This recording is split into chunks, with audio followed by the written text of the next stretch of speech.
పాపయ్య అనే వ్యక్తి తన భార్య అన్నపూర్ణ, కొడుకు శేఖర్, కోడలు లలితతో కలిసి చెరుకుపల్లి అనే ఊర్లో నివసిస్తూ ఉండేవాడు.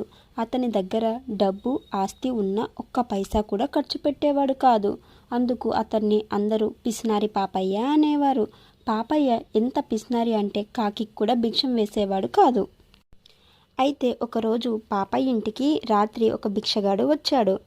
అమ్మా, ధర్మం చేయండి అమ్మా, చాలా ఆకలిగా ఉంది అని అంటాడు.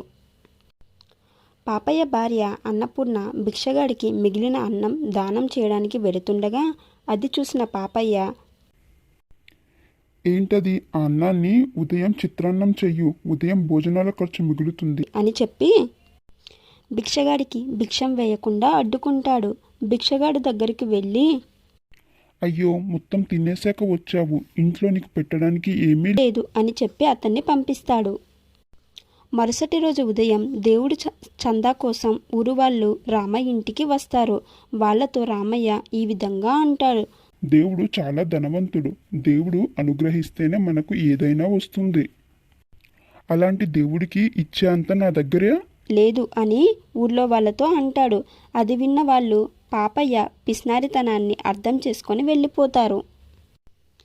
ఇక ఇంట్లో తన భార్య గుడ్లు, పాలు వంటివి కొంటే అవి ఎందుకు, వాటి అవసరం ఏముంది, పప్పు అన్నం ఉంటే చాలు అనేవాడు.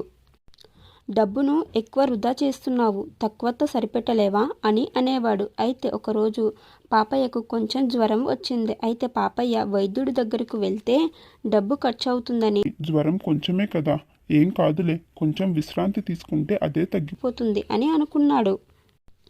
కానీ రోజురోజుకి ఆయన ఆరోగ్యం బలహీనమైంది. అతను కొడుకు శేఖరం వైద్యుడిని తీసుకుని వస్తాడు.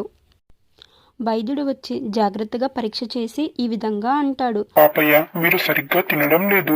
శరీరానికి కావలసిన పాలు, గుడ్లు, కూరగాయలు, పోషకాహారం ఏమీ తీసుకోవడం లేదు. దానివల్ల మీ శరీరంలో ఉండవలసిన రక్తం శాతం చాలా తక్కువగా ఉంది. ఇప్పుడు రక్తం తెప్పించి ఎక్కించడానికి చాలా ఖర్చు అవుతుంది అన్నాడు. ఇక ఇన్ని రోజులు తన పిసినారితనంతో ఆదా చేసుకున్న ధనాన్నంతా వైద్యానికే ఖర్చు అవుతుంది. ఇక తన తప్పు తెలుసుకున్న పాపయ్య అప్పటి నుంచి పిసినారితనాన్ని వదిలేసి చాలా సంతోషంగా ఉంటాడు అందరితో.